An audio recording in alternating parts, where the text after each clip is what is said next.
I made $100,000 in cash in 21 days. The first question she asked is this legal? Then I wake up one morning and all the cash in the bank account's gone. And I was like, what the fuck? I just got all my money stolen.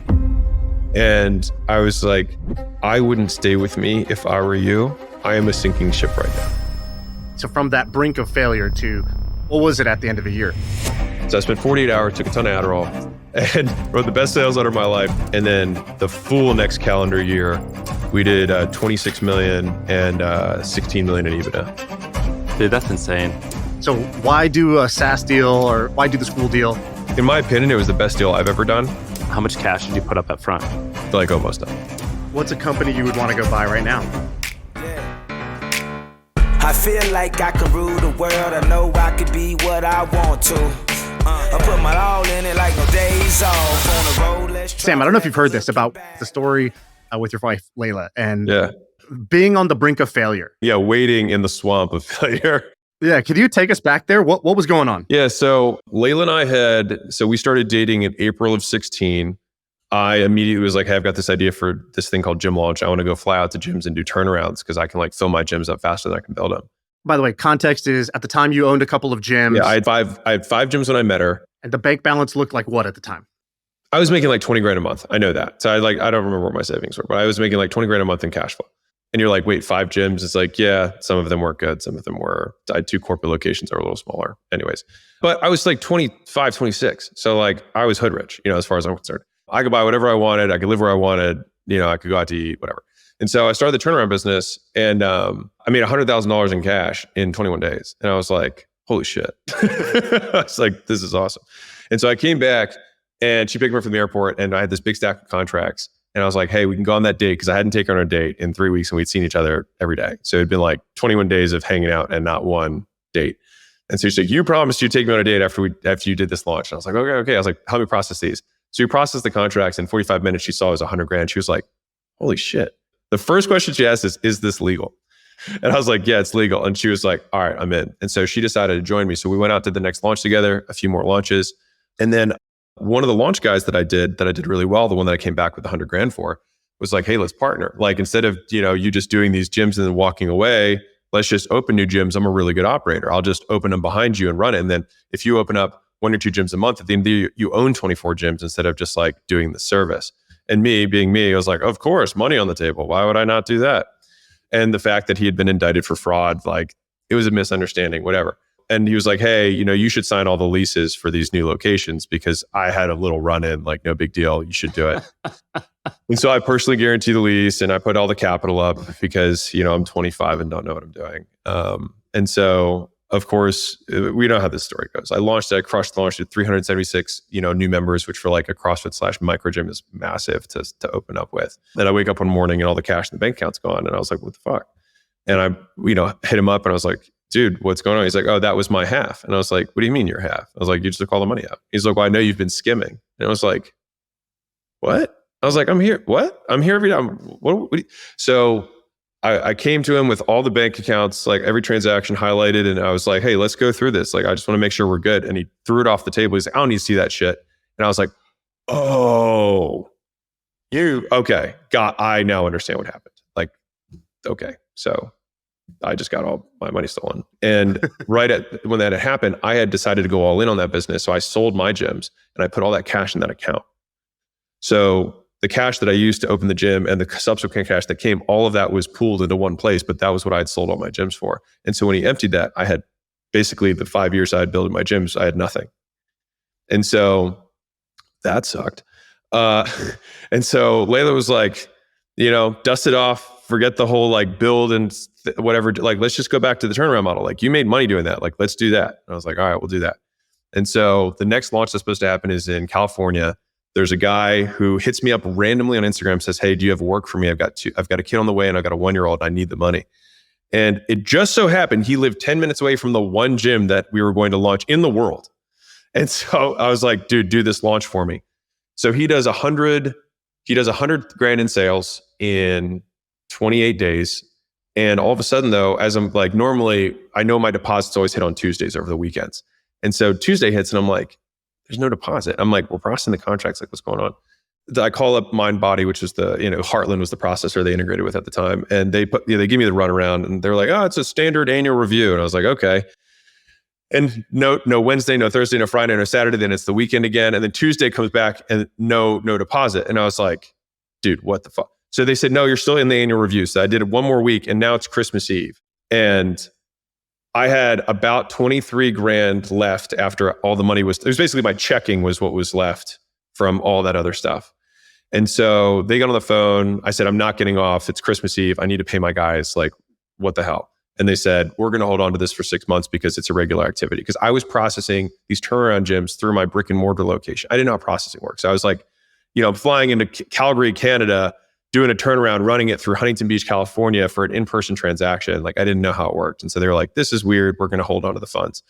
And so I owed $22,000 in commissions for sales that I hadn't gotten paid for this guy who had, the kids and the babies or whatever. And so I didn't want to like give myself the idea that I could not pay him. And so I sent him the money. And so I had $1,000 left.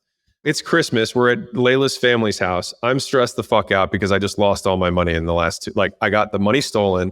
And then my Hail Mary to save the day was the 100 grand new launch. I didn't get paid for that. I ended up just having to empty the small 20 grand that I had and had $1,000 left. She told 6 of her friends to quit their jobs to start that month on the 26th of December because that's going into New Year. So I was like, let's do 6 gyms because that's logical. Go from 1 to 6 immediately since we're going to go all in. And so after I found out that I didn't have any money and I had $1,000 left and the ads were supposed to launch on the 26th. And I was going to be spending $3,300 a day in advertising, hotels, rental car, per diems for the 6 sales guys that were her friends. And I had $1,000 in total. And so we're sitting at like her parents are downstairs. We're in like the spare bedroom where like the grandkids are. So there's like this little mini furniture everywhere. I'm sitting in a tiny chair. And I was like, hey, this could go horribly wrong. And I said, I wouldn't stay with me if I were you. I am a sinking ship right now. And so in that moment, she grabbed my chin and she was like, I would sleep with you under a bridge if it came to that. And so I was like, all right. And honestly, I just kind of felt relief at the time. I can appreciate it more later. But, she quit her job to join me doing these turnarounds. And all she got to see, besides the one that she did in the beginning, was me just getting kicked in the nuts for like 8 straight months. And so then the next day, I said, okay, well, I still had a $100,000 limit on my credit card from all my 5 gyms. Like Amex hadn't updated the fact that I was broke. And so I put $3,300 a day on that credit card, mind you, with no way to process money. And so I'm spending $3,300 a day of money I don't have with no way to process new money. And so I got like porn, casino, and like gambling processing that had like 10% reserves and like 6%, 7% processing fees. They were taking like 17% off the top. But I needed the cash. And so I got one turned on with a 50K limit, and I had 100K in costs. We were going to do 200. I needed 200 grand. And there's like, well, if you do well, you get 50. And I got it only turned on 3 days before the end of January. So this whole time I'm fronting $3,300 a day, and we're collecting these contracts with credit cards, and I'm not processing anything. And people are calling me like, hey, I haven't seen the money come out. Hey, like, what's going on? Are you guys going to run the card? And we're like, yeah, we're getting to it. And so 3 days before the end of January, the first 50K processor hits. And so I run that in a day, because I had so much backlog. But he's like, the good news is it's per month. So on the 1st of February, you can run another 50. So I ran 50, and that covered my 100 that went out, the $3,300 a day. And then I got 2 more processors turned on at 50. And then I was able to get out of it.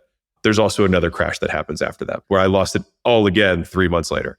But that was because all of the launches that we were doing, I had a new hole in my model, which is that I was selling and other people were delivering. And then they would tell the customers to refund and then sign up with them for half the price after we'd leave. So we'd sell like we'd sell a $500 challenge or whatever. And then we'd put 100 people in the location and they would just tell them all like, hey, refund with them, sign up with me for $200. And we'd already fronted the cost for the hotel, the ad spend, the commissions, the sales guy, like all that jazz. And so that's when I lost everything again. And that was probably the hardest of all of them because this was the only model I knew. And so the more I sold, the more refund risk I exposed myself to. And so it was just like I had to sell more to cover the first month's refunds. And then the next month was bigger. And then I had to sell more to cover that month's refund. And so then I had to make a switch in 30 days to come up with 150 grand in profit in 30 days. And I was like, I don't know what I'm going to do. So the first two were out of your control. Business partner screws you, the payment process turns you off. This one, your model was broken. Yeah. Where you're like, oh shit. Because Sam, I don't know if you know how this business worked. It was basically like he would go, my understanding is you'd go turn around the gym, which means just you'd sell a bunch of memberships. And the deal was like, I keep the upfront cash and then you keep the members. And so they were just like, cool. He took all the upfront. He made 100 grand in like whatever, a month or something. A few of them were like, well, you know what? Why don't I just cut him out and just do the deal directly with my customers who I'm going to serve going forward? And so that one was your fault in your control, basically your model. But then you fixed the model, right? And it worked. Well, sort of. So what ended up happening is I told Layla, I was like, hey, because she still had her fitness clients because she was a personal trainer and she had a book of business. So she converted like half of them into like online training before online training was a thing. And so she was making like $4,000 a month. And one day we're sitting at the kitchen table and I was like, hey, how much you make on that? And she was like defensive. She's like, hey, this pays for our food. And I was like, no. I'm not saying it's a bad thing. And she's like, I don't know, like $4,000 a month. Why? And I was like, how many hours a week to take you? And she's like, I don't know, 4 hours. And I was like, that's not a bad business. And I was like, well, I already know how to sell fitness. Why don't let's cut the gym owner out? Like, let's just sell straight to consumer. And so I spent 48 hours, took a ton of Adderall and wrote the best sales letter of my life, got ads live in 48 hours to a sales letter. And we started doing $500 a day, 500 to 1,000 a day. This is like a women's weight loss product now? It was called Queen Transformation. And so it told Layla, because Layla sign me up. Yeah, let's go. So she lost 100 pounds and then did a fitness competitor. So she had a great before and after, a great transformation story. Your wife did? Layla, as though I were her. So I'm like, my thighs were chafing together and I couldn't go out of the side. Like it was just me, right? My thighs are chafing. Yeah. So this is working. $1,000. Dude, I get that now. I need to sign up for this Queen Transformation. So we did the $1,000 a day, and I got 8 sales guys now, and I was like, wait, if I got 8 guys, I can do $8,000 a day with covering costs. I could make 150 on this. Like this could work. And so I call up the gyms that are supposed to launch the next month, and I said, hey, we're not flying out. And they were like, what the hell? What? And then one guy's like, dude, I need this. You turned around to one of my buddies' gyms and like, because for the other model not work, only like 1 out of 5 gyms had to fuck me. So it wasn't like they all did it. Like some of them were fine, but like my profit was like 20%. You know what I mean? And so I called the first guy up and he's like, I need this. And so I said, he said he was poor. So I just said the highest number I could think of at the time, which was $6,000. I was like, fine, I'm not flying out there to save your ass if you can't close, but I'll show you how I did it for $6,000. And he was like, $6,000? He was like, done. And I remember just like looking at the phone being like, I mean, I was selling $500, $300, $400 at a time, like $6,000. I was like, what the fuck just happened? And so I still had 7 more calls that day. So I called the next guy, same conversation. He's like, how much? I was like, $8,000. He was like, done. And so next call, same thing. How much? $10,000. And by the end of the day, I did $60,000 in cash collected. And I was like, holy shit. Now your thighs are really chafing. Yeah. And so so Layla comes in after a full day of sales and I was like, I think we're still in the gym business. And she was like, what? You just sold me on like, this is the new direction. We're going to be online, Queen Transformation. And I was like, no, I think we were just doing it wrong. I said, I think we just need to show them how we fill gyms rather than flying out and filling it for them. Let them take the risk on the ad spend and they don't have to do a hotel. They don't have to hire a salesman. Like they can just do it themselves if I teach them how to do it. And so we did that. And then I called the 30 plus gyms we turned around and I was like, hey, remember that thing I did? Want me to show you how I did it? And a lot of them saw me pull $100,000 out. And 1 out of 5 was like, I'm going to super fuck this guy. But 4 out of 5 were probably like, this guy made more out of my gym than I did. And so when I called him back, almost all of them said yes. And so I did like $240,000 in sales in that next 30 days. That was almost all profit. And I was able to pay off all the refunds that were going to be due from all the other gyms. So I paid the 150 down and I was like in the clear. And then that's what became Gym Launch. Dude, that's insane. Have you ever felt richer than that first relief of being like out of the mess? No, I say it in my book, in the offers book, the last chapters, the first 100,000. when we had our first 100,000, which was like 4 or 6 weeks after that, I showed it to Layla on the phone and I was like, we did it. And she was like, what do you mean? And I was like, look, and I like pulled it up, and it wasn't like in the business account because I'd had that in like business, but it was like, but that's like operating expensive and earmarked for other stuff. But like this was like in the personal account. And I was like, we can screw up for like 3 years and we're going to be fine. Like we could take off for 3 years and be fine.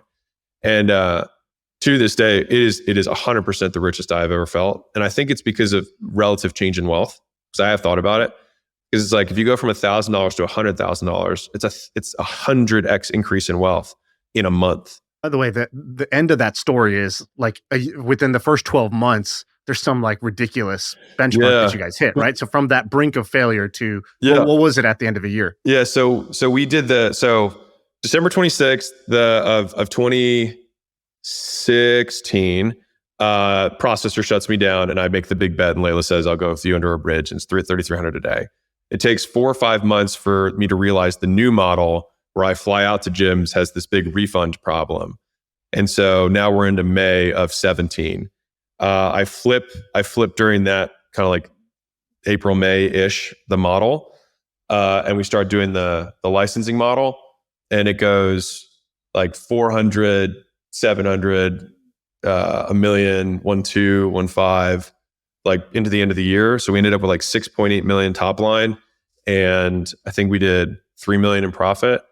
And then the full next calendar year, we did 26 million and 16 million in EBITDA.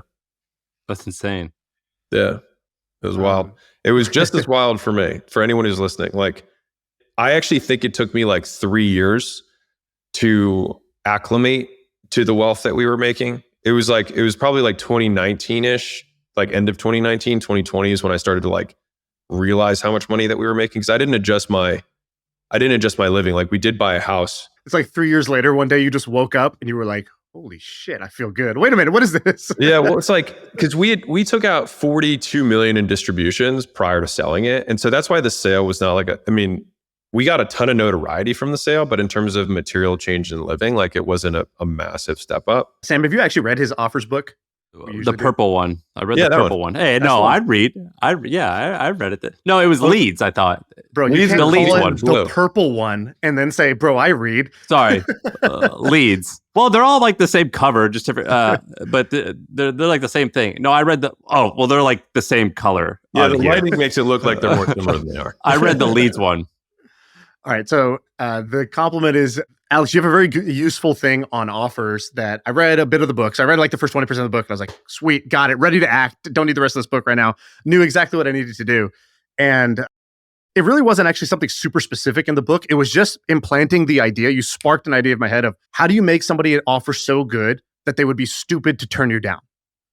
And that stuck with me. It was like that one line stuck with me. And then immediately I went into this one business that we had started. And we had this business that I was like, what this business needs is a killer offer. And we're going to do nothing until we craft a killer offer. And we've crafted a killer offer. In that first year of this business, which we haven't announced on the podcast, it'll probably do 4 million in revenue, 50% margins. It's a really great business. And it needed a killer offer. And I would not have had that idea had I not heard you kind of plant that seed of like why that matters. Can you give us the like couple minute version for anybody else that's listening? Because if it was that useful for me, I know it's going to be useful for a few 100,000 other people that are going to listen to this. Also, I'll say, because of what you said, I wrote a summary and workbook of offers so that they can finish it in one sitting. Does it come with crayons? My kind of guy. Yeah, exactly. yeah, crayons are an upsell. So fundamentally, you think about like, are there supply constrained businesses or demand constrained businesses? And I like going into demand constrained businesses because that's what I'm good at. So the core, if there was one framework in the book that it relates to, it's the value equation, which is that you have to understand how to create value so that you can charge as much as possible, right? And obviously also convert as many people as humanly possible. And so there's 4 elements to that. One is the dream outcome. The second is the perceived likelihood of achievement. And then below that, so it's a fraction. So dream outcome times perceived likelihood of achievement. Below that, you have time delay and then effort and sacrifice. And so the dream outcome is what I would say separates whether someone's even interested in your category of offer or not. So it's, men in general probably want to make more money. Women in general usually want to look better because both of those are more associated with status. So, okay, why is it that B2B offers tend to be more expensive than B2C offers? Because it's more closely tied to ROI. Great. So that's the category one. But within, let's say, weight loss, given the example we're talking about, if you're B2C, how is it that you can have a $5 PDF and a $50,000 liposuction thing, but they both fundamentally solve the same problem, which is that they don't like the way their stomach looks, right? What's the other three variables?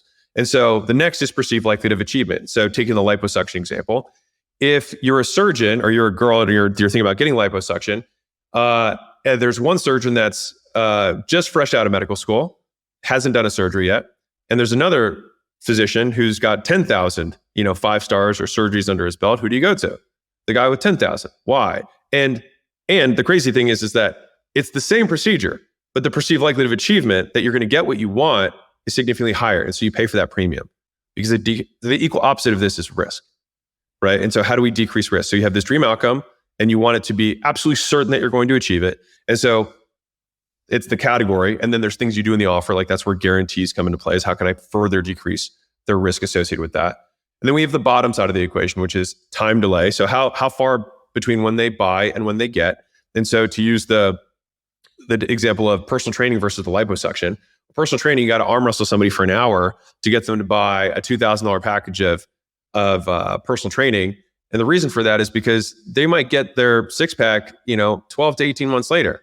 Whereas if you do liposuction, you're going to go to sleep and then you're going to wake up and you're going to be significantly thinner. So the time delay is so much shorter. And so because of that, it increases the value overall.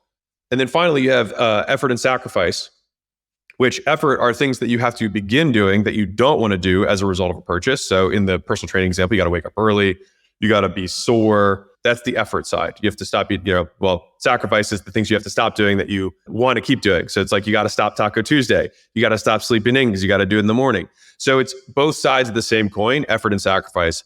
And when you itemize all the things that a customer has to do as a result of a purchase, what are the things that increase their risk? What are the things that make it take longer? What are the things that make them start doing things they hate? And what are the things that we have them stop doing that they love? And then you create solutions for each of those categories, then you create an incredibly valuable offer. And so from the weight loss perspective, many people think, oh, I'm going to help them lose weight. But it's like, well, they're going to have to go grocery shopping differently. They're going to have to learn how to prep food. And so it's really getting granular about all the little steps that has to occur in order for someone to get a result. And so looking at what happens immediately before and immediately post-purchase, all the little steps, and then trying to deconstrain each of those steps for them, and then including those things in the offer ultimately creates a much more valuable A offer and B, a higher converting offer. And this is where you get these massive stepwise increases in terms of company value, because all of a sudden we can double the price or triple the price for an offer and close at a higher percentage. And so that's when these crazy kind of like Lollapalooza effects occur in the business, where they go from 2 million to 10 in a year, changing nothing but what the core offer of what they said was. And then we do these little enhancers that I'll add on, which is like, you've got scarcity, which is limiting number of units. You've got urgency, which is limit number of time. You have guarantees, which is things that we do to reverse risk. There's 4 types of guarantees. You can do unconditional, conditional, zero guarantee, and then performance, right? So performance, what I call an implied guarantee. Like if you don't make money, I don't make money. Anti-guarantees, you lean into the fact that you don't have a guarantee. If you're the type of person who needs a guarantee, this isn't for you. Conditional is like, I'll guarantee it if you do X, Y, and Z. And then unconditionals, it's unconditional. Like I'll give you your money back if you ask for it. Then you have bonuses, which are things that drive action in the short term, buying decisions. And so a lot of those things that you can make an irresistible offer or a grand slam offer from the book is by looking at each of those problems and creating kind of a bonus stack that solves each of them. And so from a selling perspective, hand to hand, the salesman doesn't need to say all 7 of the things that you have. And so the idea is that you make the ask on the initial offer. If they say no, you figure out what the constraint is, and then you plug that bonus in. And then maybe you need to put 3 bonuses in order to get them over the edge. This also allows the sales team to stop doing discounts in order to close people. We just add value rather than taking away price. And then post-purchase, in order to make sure that ops is all the same, you then give them a surprise and delight with the remaining 4. You say, by the way, since you did buy, I want to give you these other things. And so if you get the fast buyer that doesn't need the bonuses, you just give them the bonuses and they love you. And if you got somebody who needs all 7, then you give them the 7 bonuses on the sales calls. And that's kind of how you can just get increased close rates without giving away discounts. God damn. Yeah, highly useful. I feel pumped up, brother. I need to go read the blue and the purple one. Like, this is the stuff that I enjoy. And that's the stuff that we do to like really grow the business in the portfolio. Is we're in it. We're rescripting the sales. Like we're changing the process overall. Like, we bought a chain of 32 teeth whitening studios. Is there anyone at acquisition.com who's better than you at this, or are you still the best? When it comes to like offer reimagining, mixed with sales process, that's probably my strongest. It's probably the thing I'm best at. And it just drives so much profit in a business, since pricing is the strongest lever on profit. There's a great example of the offer, by the way. I've been knee deep in I do these 2-week learning sprints where I just pick whatever the topic I'm most interested in. I just go fucking ham on it. Like, every minute that I'm not on this podcast or not on like a required meeting, I'm just like going down on one topic. In this case, I've been doing like the old school marketers. And there's a great story. I think it's Ogilvy who, when he launched his agency, he's like, how do I get people to do this? And he basically made a killer offer. He was like, take your top performing ad that you've spent years iterating on, and you got this to be your top performing ad. I guarantee that I will beat it in an A/B test head to head within a month, and I will fund my portion of the A/B test. So I'll make the ad. I guarantee you that I'll beat it, and I'll fund the ad cost of the. I'm so confident I will fund the ad cost if I don't beat it, or even not if I don't beat it. I will fund the ad cost in order to win your business. And what he said was, this was like, the response rate on this ad was through the roof, because he's like, but the best part was, of the 100% of people that responded, he's like, we didn't even end up having to do it, because the top 20%, the most expensive clients, were like, okay, cool. Forget the A/B test and the mechanics and the contract for that. Like, the fact that you're willing to do that, we looked into your track record. We are big believers in this. We'd like to just move forward and go ahead and retain you. We know that our agency would never be that confident to pull that up. So we're willing to work with you. And he's like, it was incredible, because I used this killer offer to fill up the funnel. And then I just picked the top 20% of clients in that funnel. And that kickstarted Ogilvy, which became, one of the big ad agencies. That's been the game. And like, we bought that, the teeth whitening chain. And so I sat down with our director of sales, and we rescripted the sales process and basically reimagined how the offers were going to happen. And we 5x'd LTV per sale. And so I was like, okay, here's the plan. Just roll it out. Fundamentally, it's like, a lot of times people think there's a lot more that it takes to grow the company, but sometimes just a handful of levers just make a huge difference. Does every business and product offering have a killer offer inside of them? I do think so. I think that sometimes you have to, like, the big part with the offer is you have to operationalize it. And so if you're Ogilvy, it's like, okay, well, how can I write all these split tests? Like, it's like, how, if I'm going to have all these bonuses that I have to add in order to make the thing more valuable, I have to operationalize that part. And so, yes, I do think so. It's just like, usually you might sometimes have to put like terms around that. Like, if I was an accounting firm, something boring, it's like, I can guarantee that I will get you more than you pay me by just auditing your back taxes and saving that money today, right? But you have to provide all the back taxes, and like, you have to, and then I have to have a separate team that I now have to create just for our front end conversion to shrink time to value using that little nugget. And the big thing with most of the businesses, I try and shrink time to value like really aggressively. Like, even that publishing business, it takes a very long time for that business, for a customer to get a result. And so we looked at it, we're like, can we peel some element of what we do and drop it in the beginning? And it turns out we could do something in like 7 days that gave people a very positive outcome really quickly. And then they like get bought in emotionally that you know what you're doing.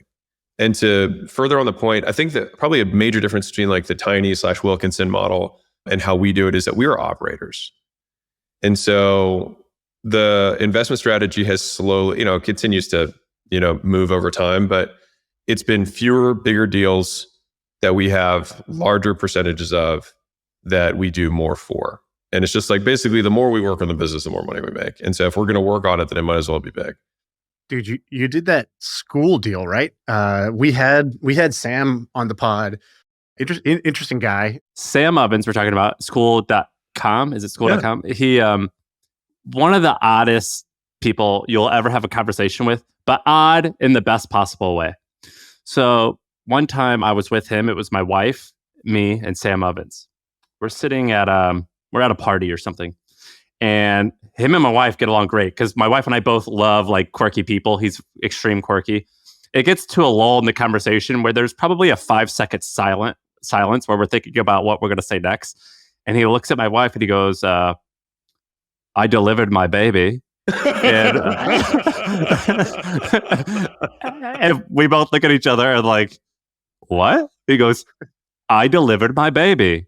And I'm like, with what? He goes, my hands. And then he goes on to tell a story about how his wife gave birth at home because it couldn't make it to the hospital. But like, he didn't laugh when he was telling any of that stuff. And I thought it was so funny. And he's one of the quirkiest people I've ever met. But he's the type of people who I love, where he's so logical that it's painful a little bit. But also, he's the type of guy who I think has read a book on how like normal people interact. So, and you could tell he's like, I do care about you, but I kind of have to learn a little bit how to adapt to fit your. But and you could tell that, and it's endearing. It makes me love him more. He's listening to you. He's like, I am active listening. Yeah, it's like, okay, right. Got it. Thank you. Like, which I love because he wants to show you he cares about you, and I like that. And it's like he's got a really interesting personality. Yeah, no, the Skool deal is going exceptionally well. We've 5 or 6x the business in the last 8 months. Well, break it down. Why do that deal? It seems like you made a much bigger bet, and I'm saying that because you started wearing the hat around, whereas your other deals you don't promote. So I'm like, okay, he definitely like ponied up for this one and made a big bet on this. So why do a SaaS deal, or why do the Skool deal? How did you figure out the bet size, and was it like a butt clenching number? And then what's the plan? Well, I'll say this. So breaking down into the deal components. Any brand endorsement for me is by far the butt clenching component of it, not the cash. Because you only have 3-4 brand bullets that you can use where you're going to promote without becoming a shell, right? And so if I looked at my audience, I think about the people who best monetize an audience do percentage conversion times LTV. That's it. So what percentage of your audience do you convert, and what's the lifetime gross profit per customer? And that's it. That's the math. The person who makes the most money wins. The big thing that I saw with my audience is that obviously we have a very skewed, monetization structure because we have portfolio companies where we just make a tremendous amount on like a handful, and then everything else like kind of doesn't matter. And do you even promote? You don't even promote those others, right? No, I don't know. No, not at all. That's just, but they come inbound though, so it still comes from content often, but a huge percentage of my audience are people who want to start a business. And that's probably some of the people who listen to your stuff. They're people who are employees, they're high up, they're executives, things like that. Or they want to start a business of their own, whatever. And so I was like, okay, so there's this entire huge part of my audience that wants to start a business. And I want to have something for them. And so I also don't want it to cannibalize acquisition.com in terms of how we generate deals or things like that. And so it had to be something that would help people start a business, which in my opinion was going to be the closest match, like audience match, so highest percentage conversion. It had to be a scalable thing, so I didn't think a service would work given the amount of volume that we have. And so it's like, okay, it has to be something that's demand constrained, not supply constrained. So it's like, okay, and ideally, if there's something that we can create some sort of network effect and some sort of compounding, machine within it, and it has to be at the right point in the life cycle of the business, right? If you're day 1,000 at Facebook is probably too late, to get in on Facebook at any appreciable percentage, right? And also where I would have less leverage and less value to add to a company of that size. And so Skool was a big company in terms of its value and the rounds that they had done already. But I also have a really big brand. And so it took, Sam and I, call it 9 months to work out kind of every component of the deal. In my opinion, it was the best deal I've ever done. Not in terms of like winning over or anything like that. It was just, it's a really elegant deal, the way that it works, which I'm not at liberty to explain all the pieces of it. But basically, like, we both gave a lot and we both are happy with how it's going. And so we both made commitments to the other person of what we can and can't do. Like if someone's going to come on and be in an ad from Skool, like I have to be okay with it because I have a strong association with that. And things like that, right? It's just like how can I mitigate this risk? How can you mitigate that? And so to circle back to the original question, why did I do the Skool deal? I felt like I had 70% of the audience that I have because there's always way more people who want to start a business than have a business, especially if you make business content. And so I wanted to have something for that audience that met all those other requirements. And I knew Sam And Sam told me about Skool 2 weeks into him starting Skool. And so I was kind of like, well, I'm not going to try and bet on a platform at day one. That's where Sam has just massive balls. I think on our podcast, I think he said he spent $10 million of his own money to fund the business. And I think he also said that was the bulk of all his money. Yeah, it was. I mean, I think he's been public about it. And then he still raised another 5 to still continue to reinvest in the business. And when I saw the metrics of Skool, it has everything that you want. It had viral organic growth. It was compounding, 20% every single month over month over month. And I was like, this thing's a fucking monster. And it was right at that point where he's like, we need to grow. And I was like, okay, I need a product. And so it was a perfect match. And it's worked really well. That's great. Last time you were on, you were talking about how like you started doing minority deals. And then you sort of realized like, damn, we're creating on the deals that win, we create so much value. You basically wish you owned more on anything that works. And you're like, maybe we'll switch to doing majority. Like, where'd you land on that? Like, what's the evolved thinking on that? And I don't know if that relates to how you did the Skool deal, but just in general also. Yeah, it's almost all majority. Like, if we're going to do a minority, it's got to be a massive company, like for us to do that. I basically have, and one of the unfortunate things with content is like my deal line has continued to move up. And so like, we were like, I finally hit $1 million in profit. And I was like, we're kind of looking at like 5 or 10 million in profit now, like for a minimum to look at. Because right now, like the portfolio does 250 million a year. We do 70 million in EBITDA. We have consolidated, like the smallest percentage ownership we have is 20%. The largest is 100. I think our aggregate is like 42 or something percent. If you blend all the percentages together. So we have meaningful chunks of the companies. Are you like our friends? We have a couple of friends that are doing this, and they were talking. I was talking to them about metrics, and they were saying, with the holdco like this, there's a couple different things you can go for. One is just free cash flow. So how much cash are these businesses spitting out? And they buy cash flow businesses. That's their play. They don't care as much about the equity appreciation. Obviously, they care, but first and foremost, they're looking for cash flow generation. So they picked free cash flow. And then I know other people in private equity that are, they're looking for basically ultimately like a return on capital invested or, a multiple on capital invested. So what's the main metric for you with acquisitions? How do you measure if you're doing a good job deploying capital or not? I have thought about it as deal by deal. Like Skool is obviously a appreciation play, like that we'll realize all of the gains from that years into the future. Right. Whereas there's some companies that will buy that are pure cash flow deals. And so it really just depends on, deal by deal. So we don't have like a mandate, which is one of the reasons, I haven't had LPs because the nature of having inbound deal flow is like we get weird deals. And so some of them are very interesting. They have to buy out a partner. And it's like this weird, terrible situation, but no one else wants to get into it. But like we're operators. And so we're happy to get into it. So we can get really good valuations and maybe we get both in terms of cash flow. But like, I'd say like for us in cash flow, we're probably on pace to do 40 in cash flow, just like our slice for the year.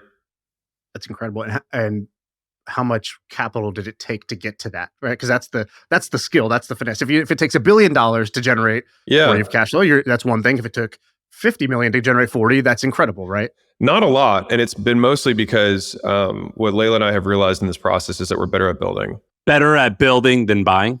Yeah. So like so we did 20, I did like a deal a month for like 2 years. And of those, I've gotten rid of, like, I basically just like, here's your equity, I don't even care, to like 80% of them. And then we just basically did an 80-20 because it wasn't worth the time.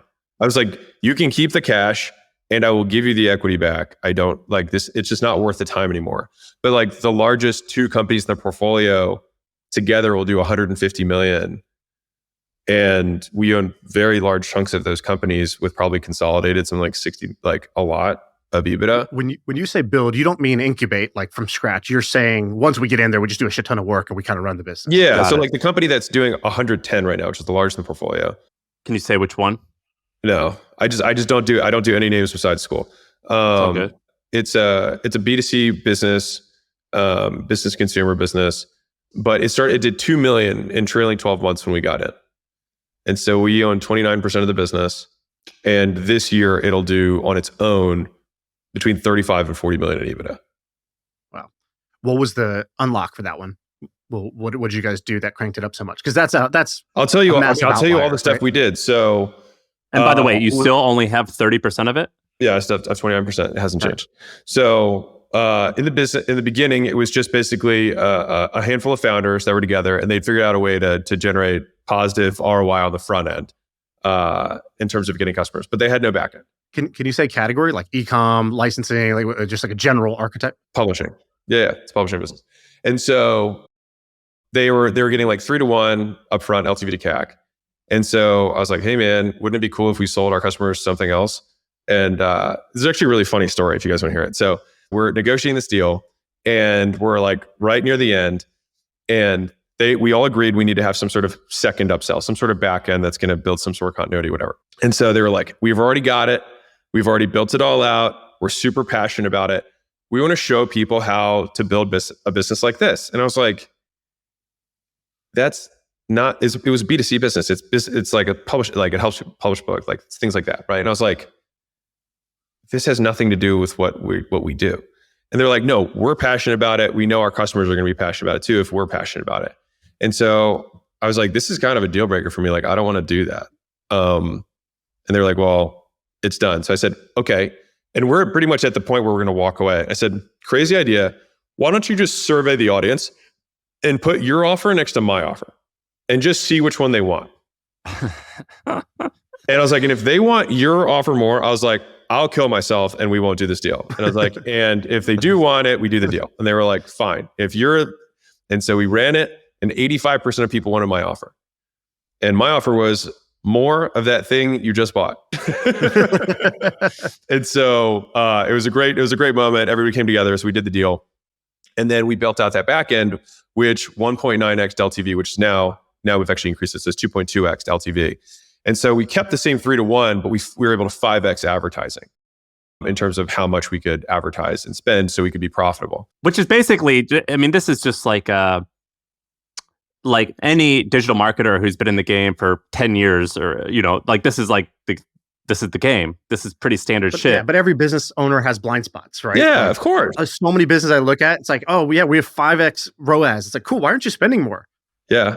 They don't have an answer. It's not like they have some complicated reason that they don't. They're just like, I don't know. I haven't really thought about it. Yeah. Or they get romantic about it and they're like, well, we don't want to like market it too much. It'll be annoying. Or I read this thing that said we need to have this margin. It's like, no, dude, you do this for 2 years, you get 10x bigger, right? Like, there's a story they tell themselves, or a blind spot, or, hey, how'd you get all these customers like 6 months ago? It's like, oh, I used to go to these events.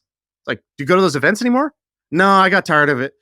And then the customers are gone, right? Do you want this to grow, or like what's going on here, yeah. right? So it went from 2 million to did 16 million to 50, then 70, then this year we'll do 110. And so we hired 40 sales guys so that we could add that back end in. We added a CMO, we added a CPO, and a whole product team to help the chief product officer out. We added in a controller. And so one of the things acquisition.com, what we do is that we recruit. And so because we have a lot of inbound, we have a lot of talent that is in my audience. And so I might not endorse the company publicly, but from a private perspective, we'll recruit at Holdco, get usually higher quality talent than a portfolio can get, place the high quality talent, and then they just grow way faster. Well, why wouldn't you recruit that or promote that company? Why wouldn't I? It's because I don't want the key. Well, one, I don't like promoting lots of things. So that's a big thing for me because I don't want to promote lots of stuff. It's one that I am considering, to be fair. But like, it couldn't handle the amount of volume that I can send now. And now it's probably close because we actually built a SaaS component of that business. And now the software is doing about 50% of the revenue in that business. And so that's going to be a monster deal. But the point there is that like we took the team from like a handful of dudes with like some VAs, right? Into now the company's got, 100 employees and like a whole leadership suite, a whole executive suite. It's a company, you know what I mean? And that just took a lot of work in 4.5 years. And so our first kind of batch of deals that we did, we have our handful of winners that have come from that. What did you pay for that, by the way? The 30%? How much cash did you put up up front? Like almost nothing. I'll just say like a negligible amount relative to what we do now. So you made tens of millions of dollars in value, potentially more in 4 years. And you made it for everyone, it sounds like. Yeah. Dude, I want to normalize this because I think this is really cool. So I just did this. I just ran our stats this last weekend. Our average founder return on equity. So post deal, how much more is their slice worth? Like every PE buyer says, listen, and you could make more on the second buy, right? So everyone's like the same pitch, right?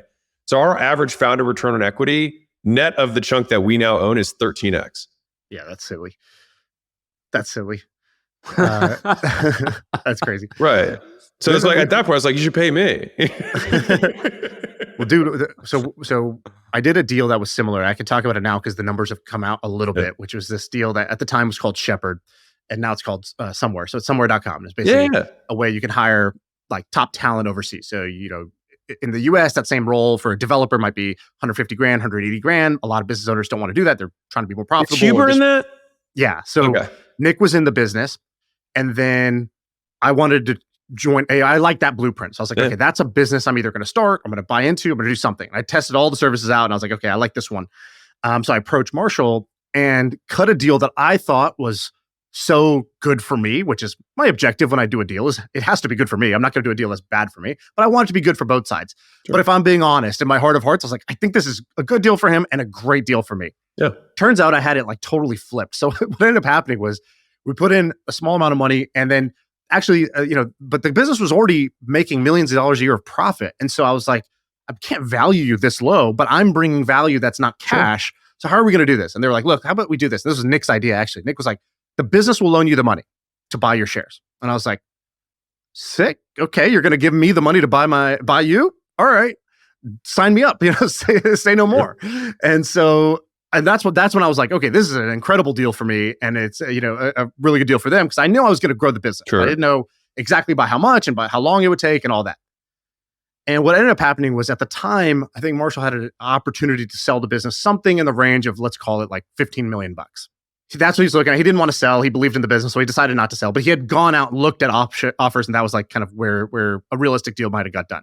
A year later now, the numbers came out. So it basically, the buyout happened at a $52 million valuation. So in less than a year, so basically like, 9 months of time, the business went from being worth 15 million to 52 million. And so I thought I was getting this incredible deal on my equity. Actually, Marshall got like by far like the most value out of the deal in less than a year. And the only thing that changed was me coming in and being able to help the business in different ways. And so that way, then I realized, oh shit, that's the metric that matters. Cause like, of course, I'm always going to protect my bottom line to try to make this work. But the only way that this model works long-term is if the founders get a stupid return on equity after my split. And YC does the same thing. YC, which they used to get a lot of shit because they would give you the original deal was like $18,000, like $6K per founder in a company. And they would take 6 or 7%. And people used to be like, well, YC is getting in at effective like $1 million valuation into these like future Dropbox, Airbnb, like those were YC companies. And Paul Graham came out. He's like, there's a very simple equation. You do 1 divided by the equity you gave me. So basically, it's like if you gave me 7%, but I make the company worth 10%, like because you gave me, because I'm now involved in the company's worth 10% more. It was a good trade. You would do that all the time. And obviously, they add a lot more than 10%. So it became kind of a no-brainer. It was a different lens to look at than just valuation, which I think is where most founders get stuck on, either due to Shark Tank or just whatever. That's the general parlance. It's just, is this the right value? Am I getting a fair valuation or not? Versus if I gave you 10% of equity, but I knew you'd triple the value of my business, of course I would take that trade 100% of the time, right? Right. And then the risk that's associated is, what if you don't do anything? And so then you covenant around that. And I think I'm a big personally, I love performance stuff because I know I'll hit it. And so people tend to be like, well, if we hit that, I'm like, cool. Like if you're good with that, right, I'm good with that. Sam, you were smirking. Am I high on my own supply, or what were you laughing at? You're not high on your own supply. No, I like it. I think that so we're glamorizing the buying of businesses because Alex, you're doing it wonderfully, and Shaan, you told the story of doing it wonderfully. Whenever I hear these stories, I'm like, this sounds awesome. And then I get into the nitty gritty, and I'm like, I hate this. I love starting stuff from scratch. Like I get so much more joy, like crafting the brand and putting my personality into it, and like calling customers on the phone early on, and like hearing it's like you're a comedian. I'm practicing my bits to hear what works well.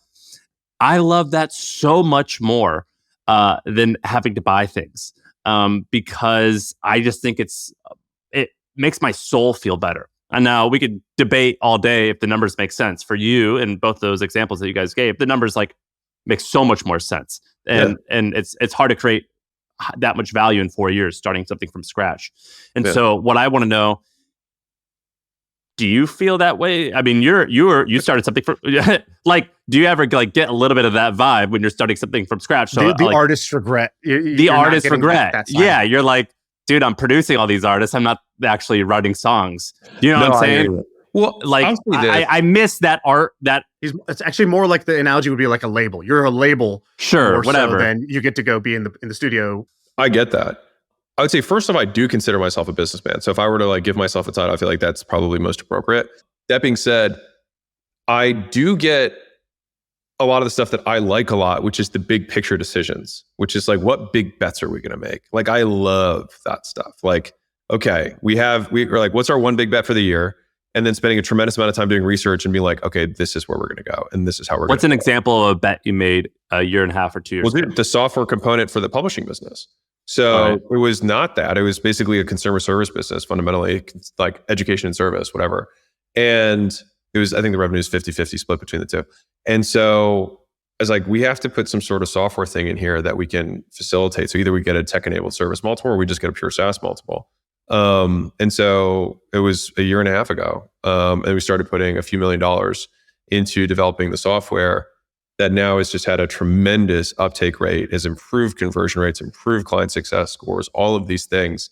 And that was a bet. You know, I mean, to be fair, for a company of that size, even when we made the bet, I think we were doing somewhere like 20 million in EBITDA when we made the bet, something like that.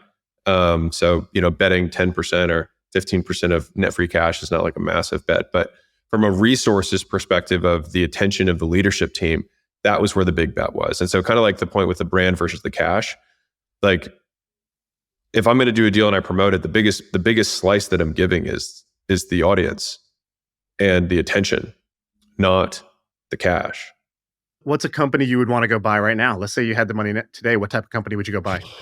I'd probably want to buy a big professional services business. What's that mean? Business plumbing. So payroll, financial services business like accounting, tax, like the things that every business has to have. I like those businesses. I love service businesses, even though 40% of our portfolio is software. I still like service, tech-enabled service, like, and I still see software as a service. So like, I feel like I get those types of businesses because there's so many things where my skill set of like tweaking pricing and figuring out sales process and demand gen, like that's where I'm pretty good. And so there's the businesses that I can make a huge impact on. I got one more question for you, which is, what are you trying to figure out? Because one trap you could fall into is like, you're the advice guy. It's like, here's the guy who turns on the camera and gives everybody advice all the fucking time, which is like inherently somewhat of a know-it-all position, which is dangerous on the audience side of like, eventually people start to resist that. But also more importantly for yourself, you're like, you got where you got because you were the student. And now you're getting good benefits of being the teacher, but you still want to be the student. And so I'm curious, where are you still the student right now? Like, what are you trying to figure out? What are your unanswered questions that you're noodling on that maybe even we could help you out or kind of help you talk through those? I would say the big things that I'm still like green on are the fund world, raising capital, like LPs. Like I don't have any experience with LPs. I've always done my own money. I don't use debt. I will probably use more debt in the future. I just haven't. So those are all things that I am kind of more spending time on. That being said, like to be very candid with you, I feel like, and Sam and I talk, Sam partner of mine, and I talk about this, which is like, there's periods of figure it out and then there's periods of do.